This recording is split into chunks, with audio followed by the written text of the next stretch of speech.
Hi everybody. In this next video we're going to look at how scientists tend to measure things when collecting data. And there's a couple important things I wanted to start out with, and that is whenever you measure something you need to include both a number and a unit. So let's write this down. So when measuring, always include a number and a unit. One of my biggest pet peeves as an instructor is seeing students write numbers into their lab notebook, but no units identifying what it was they were measuring. Was it mass? Was it length? Was it volume? You need to have some sort of unit differentiating your measurements, right? And it's important to remember, too, that in science, the preferred units that we use are metric units. So let's write this down, too. So the preferred units in science are metric units, not English units. And what I mean by that is if you've ever driven up to Canada, you may have noticed that the speed limits change, right? So in the United States, we have speed limits in miles per hour. That's not a metric unit. In Canada, what they do is they do kilometers per hour. Kilometer is a metric unit, miles are not. So let's take a look at some of these base metric units. So base units in the metric system. And these are the units that tend to be used by scientists worldwide. So if you're trying to measure the length of something, we don't measure it in yards or inches or things like that. Instead, we measure it in meters. And the abbreviation is just lowercase m. If we're trying to measure volume, the units that we tend to use are liters. And the abbreviation for this is a capital L for liter. Next, we can measure mass. And if we measure mass, we measure this typically in grams or kilograms. We'll talk about what kilo means a little later. But the abbreviation for grams is G. And then if we're looking at time, this one's actually the same. It's just going to be seconds, which the abbreviation is S. So these over here would be the units we'd want to see listed after the number. We could also measure temperature. There's a few different ways we measure temperature in science. We tend to either use what's called Celsius. This one's pretty common, or sometimes we use Kelvin as well, and we'll talk about how to convert between those two. But the unit for that would just be degrees C. Then we've got energy. And this is a little bit different than how we normally think of energy. We measure energy in chemistry in terms of calories. And this is CAL. And it's important to note that with calorie, we want lowercase c. If you look at the back of your food label, it has a capital CAL on a nutrition label. That's actually 1,000 calories. It's kind of weird that way, but lowercase c is the basic unit. Uppercase c means 1,000 calories. All right. And then last but not least, we've got the amount of a substance. And this one's a little bit weird, but it's one we'll talk about a fair amount later on. This is called the mole. It's a very, very large number, and the abbreviation is just MOL. So make sure anytime you record a measured number in your notebook that you include the appropriate unit along with it. There are other derived units that can be gathered from these. So let's make a little note for this too. So note that other units can often be derived. And so let's take a look at an example of what I mean by a derived unit. So let's take area. So let's say I've got a box, right? Or a rug, for example. And its length or height is going to be 1 centimeter. That's a really small rug. Let's make this 1 meter and 1 meter. So it's a square rug.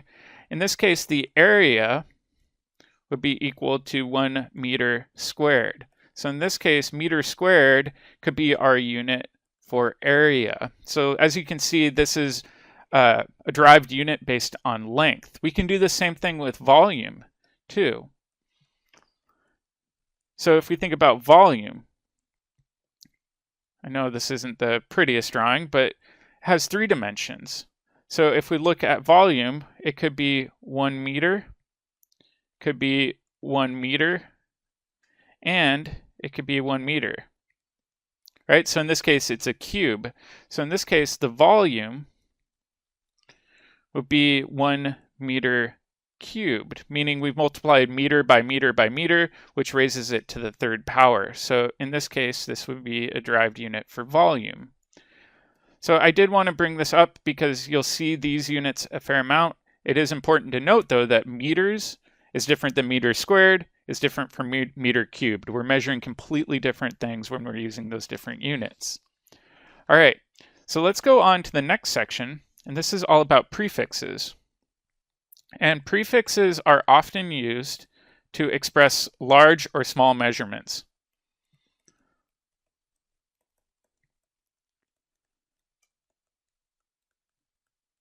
So let's write this down, express large or small, measurements. So let's take a look at what I mean by this. And I've got a nice little list here. So let's write this down and copy this over. So here's a list of common prefixes that we might encounter whenever we're measuring something. The ones that I would argue are the most important are the ones in bold. So right here, we've got mega. So mega is 1 million of something. So if I have a megabyte on my computer, that means it's 1 million bytes, which is the basic unit of measurement for computers. If I've got something like a kilogram, that is 1,000 grams. So a kilogram would be proportional to 1,000 grams. And then down here, centi. So you might have heard of a centimeter, right? So this is 1/100th of a centimeter. So really, in between here, we've got this kind of dividing line where up here, this is larger than your base unit. And then down here, we're looking at things that are smaller.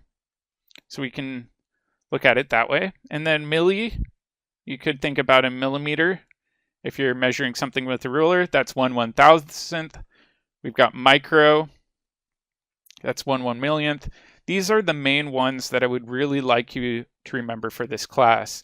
If you go on our Canvas course, you'll see a set of online flashcards that you can actually use to test yourself. The other ones that are really helpful to remember is you can just memorize these values here. And we'll use these a lot for our conversion factors later on. So let's take a look at some examples. If we think about 1 kilometer, we said that the kilo up here is going to be equal to 10 to the 3rd. So this is going to be equal to 1 times 10 to the 3rd meters. Another way of writing this out is we could just call this 1,000 meters, right? So if we plug this into our calculator, that would be the same. If we want to do it another way, we could say,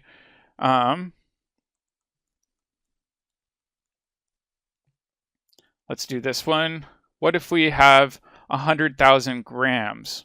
Well, we could look at this and we could say, well, let's focus on this portion right here. This would be 10 to the 3rd. So this would be the same thing as writing kilo, right? So we could rewrite this and we could say 100 kilograms, right? And that kilo unit over here is just going to replace those 3 zeros, or the 10 to the 3rd. So we can plug these in and out as needed going either direction, but I just wanted to show you a few examples of those. All right, So these prefixes are going to be very important as we go through all of these. But last but not least, let's talk about temperature, because this is a weird one. So temperature scales vary, right? And they vary depending on the field that you work in.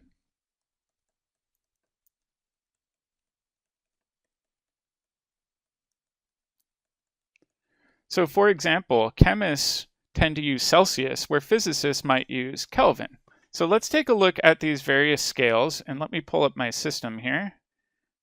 Got my little thermometers. All right, so I've got my little thermometers here. And so you can see these different scales. So over here is the Fahrenheit scale that we're pretty familiar with in the United States. Up here you can see that 32 degrees is freezing, 212 degrees is boiling.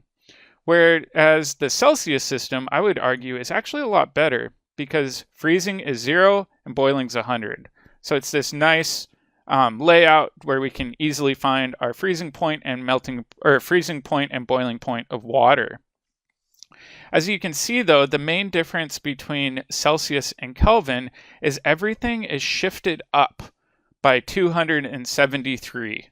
So if we look up here, basically add 273 to degrees C to get Kelvin. So we can easily convert between Celsius and Kelvin because it's just simply an add or subtract. Where going from Fahrenheit to Celsius is actually a little bit more complicated. So let's take a look at the temperature conversion.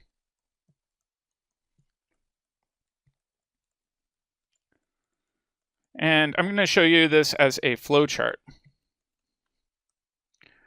All right, so let's put Kelvin over here.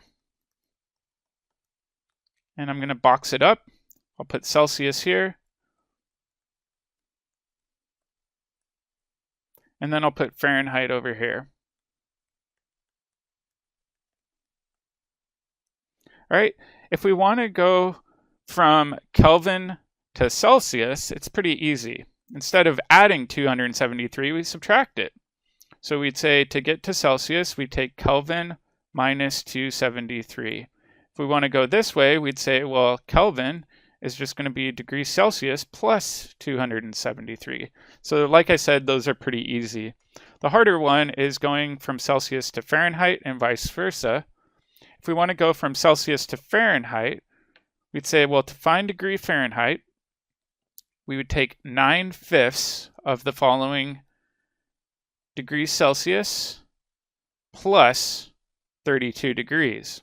If we want to go the reverse direction, you could do some algebra, or you could just say, I want to memorize this equation. We do 5/9 times degree Fahrenheit minus 32, but all of that in parentheses. So you can see here we've got a nice conversion set to go between any of these three units.